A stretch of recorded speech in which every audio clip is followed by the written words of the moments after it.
She swung her arm like a clothesline, dropped Sophie Cunningham to the floor in front of a sold-out crowd, and then did something even wilder minutes later that has the entire WNBA world waiting on the league office right now. Chicago's own fans turned on their own player. And by the end of this video, you're going to understand exactly why this situation is nowhere close to over. Stick with me, because this story does not stop at one hard foul. There's a pattern here going back over a year. There's a social media post that changed the entire conversation, and there's a decision from Sophie Cunningham on how to respond that ended up being smarter than anything Carrington did all night. We're covering all of it, plus the numbers Caitlin Clark and the Fever put up while all this chaos was happening around them. So if you're a fan of this league, you do not want to miss where this ends up. Before we get into it, if you care about this rivalry and you want the real story instead of the hot take version, hit subscribe right now. This channel exists because fans like you are tired of getting half the story. Every time something like this happens in this league, we're going to be the ones breaking it down properly, so you don't have to go digging through 10 different clips to understand what actually went down. Let's get into it. The foul that changed everything. Minutes into the first quarter, Sophie Cunningham broke free on a fast break. Nothing but open floor in front of her. This should have been the most routine play in basketball. Instead, DiJonai Carrington chased her down from behind and swung her arm across Cunningham's head and neck. Not a contest for the ball. Just contact, aimed at her. Cunningham hit the floor hard. And somehow, she still banked the layup in and knocked down the free throw right after. Blood on her face, and she still finished the play. That detail alone tells you everything about how this game was about to go. The officials didn't hesitate for long. They reviewed it and upgraded it to a flagrant 2. That's not a call made lightly. The league's own criteria require unnecessary and excessive contact against a player in a vulnerable position, with clear wind-up and follow-through. Watching the replay, there was no attempt to go for the ball. No jump. No reach toward the rim. Just an arm coming across at head and neck level. And here's the part that made it even bigger. This didn't happen in Indiana. This happened in Chicago. The Sky's own building, the United Center, packed with Sky fans. And when Carrington got ejected and started walking toward the tunnel, the crowd started chanting Sophie Cunningham's name. Not their own player. The opponent. That's not a neutral reaction. That's a building full of people telling one of their own that she crossed a line even they wouldn't defend. So was this a one-time loss of control, or is this just who Carrington is on the court? Stick around, because the answer might surprise you, and it's the exact reason the league is now looking at more than just a fine. Rewind to the 2024 playoffs. Carrington's hand landed directly in Caitlin Clark's eye during a first-round series, leaving Clark with a visible black eye for days. No foul was called on that play at all, and Carrington later said she wasn't sure how her hand ended up there. That wasn't the only incident. Earlier this season, Carrington was hit with a flagrant foul for a hard play near the head of Minnesota's Jessica Shepard. She's also been involved in physical incidents with Sarah Ashley Barker and Seattle's Skylar Diggins that drew scrutiny from officials and fans alike, and she's publicly pushed back against fans and reporters calling her a dirty player, insisting she's simply an aggressive, hard-nosed defender. Whatever your read on any single play, here's what's not in dispute: multiple flagrant fouls, multiple seasons, multiple opponents, and now this. That track record is exactly why commentators and former players are asking the league to look at more than just this one incident in isolation. Now here's where it gets even messier, because the foul wasn't the last headline of the night. The post that made it bigger than basketball. Fans figured Carrington would stay quiet after getting ejected. Maybe address it later, once things cooled down. Instead, from the locker room, while the game was still going on, she posted "white privilege" on Threads and tagged the Fever's account directly. The reaction was immediate. Basketball media accounts picked it up within minutes. The post spread before the final buzzer had even sounded. And it didn't land as an explanation for the foul. For a lot of neutral fans watching, it landed as a distraction from it. Here's why that comparison matters. Sophie Cunningham has her own history with a flagrant ejection, from earlier this season. She didn't play any card at all. She just accepted it.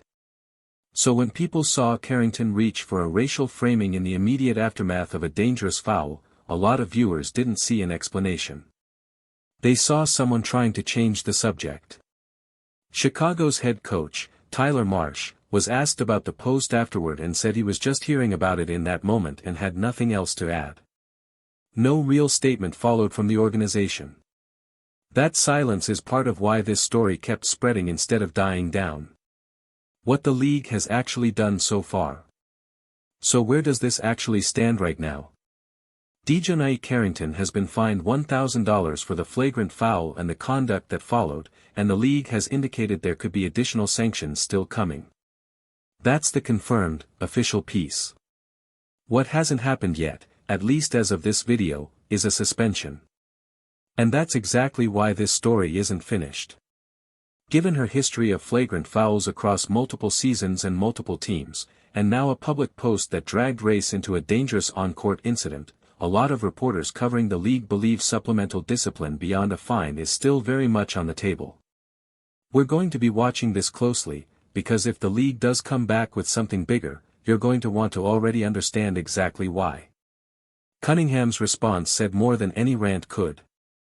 Now, compare all of that noise to how Sophie Cunningham actually handled herself. She sat down at the podium calm, almost bored by the whole thing. Reporters were clearly waiting to see if she'd take the bait. She didn't. She called the foul unnecessary and intentional, then added that she's never really spoken to Carrington and has no beef with her, but figured she has some pent-up stuff, so she could get it off her chest. No yelling. No lecture. Just a flat statement from someone who had already moved on. Then she closed the door on the race angle herself. She pointed out that last year she committed a similar foul, got ejected, and accepted it completely, no excuses. Her point was simple, she wasn't speaking from some position of innocence. She'd been in that exact seat herself. She also noted Carrington wasn't even on the team the last time she went through something like this, and suggested that playing a nationally televised Fever game just brings more attention than some players are used to. An angry rant from Cunningham would have fed the story another news cycle. Going dismissive instead made it a lot harder to argue with. What was actually happening on the scoreboard? With all that chaos going on, it's easy to forget there was still a basketball game happening.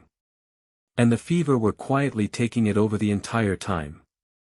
Indiana jumped out to an early lead and never really let go. Even with Carrington's ejection in the first quarter, Chicago actually stayed close, trailing by just 1 point after the opening period. It was the second quarter where Indiana pulled away, outscoring Chicago by double digits and turning a tight game into an 11-point halftime lead. Caitlin Clark alone scored a dozen points in that stretch. Clark finished the game with 26 points and 11 assists, shooting well over 40% from the field and knocking down 5 of 6 three-point attempts. Hitting 25 or more points with 10 or more assists in a single game is historically rare in this league, and this marked the 8th time in Clark's young career she's done it. For context, that combination had only happened 4 times total in the rest of WNBA history before she arrived.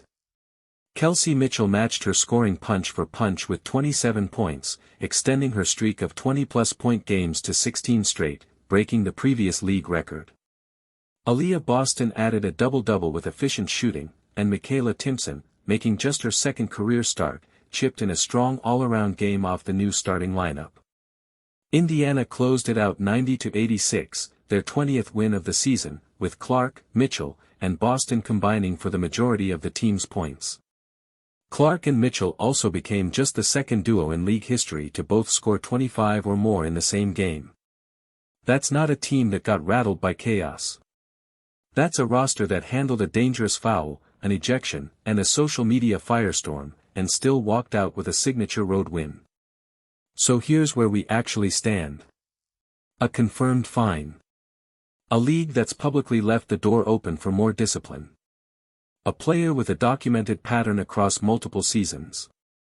And a locker room on the other side that didn't need to say much at all, because their play on the court did most of the talking.